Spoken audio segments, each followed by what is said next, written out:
আজি আমাৰ ঘৰত আহিছে আলহী। এফালে হ'ল মোৰ শাহু মা আৰু এফালে হ'ল মোৰ জা। কোনে কোনে চিনি পাই ক'বচোন দেই। আৰু আহি পিনিয়ে মোক জাজনীয়ে নেমু আনি দিছে মোলৈ আৰু ঢেকীয়া শাক অকণমান আনি দিছিলে, সেইখিনি তাই উলিয়াইছে। আৰু মায়ে ইমানেই গৰম নহয়, তলত বহি পিনি হাৱা লৈ আছে। ল'ৰাটো নাছিলে, ল'ৰাটো চুলি কাটিবলৈ গৈছিলে। আৰু এইফালে দেখিছে না, ভাইটিও পালেহি। যিহেতু জাজনী আহিছিলে, সিও পিছে পিছে গুচি আহিলে। যিহেতু দেওবাৰ আছিলে সেইকাৰণে আহিবলৈ পাৰিলে। আৰু ল'ৰাটো দেখিছে নহয়, ইফালে পূৰা কাপোৰ খুলি মেলি গেঞ্জি এটাও পিন্ধা নাই, ইমানেই ভাল পাইছে সি নহয়।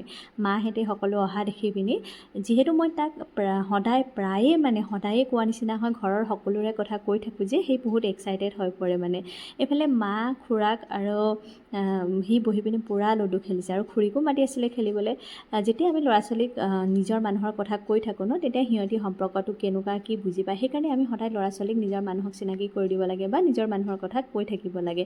মাহঁতৰ লগত নাথাকিলেও মই সদায় তাক সোঁৱৰাই থাকোঁ, তোমাৰ বৰদেউতা আছে, বৰমা আছে, খুৰা খুৰী আছে, আইতাক আছে, সকলো আছে বুলি মই তাক কৈ থাকোঁ। সেইকাৰণে সি বহুত এক্সাইটেড হয়। তাৰপিছত এইফালে মা আৰু ভাইটি গুচি গ'ল। জাজনী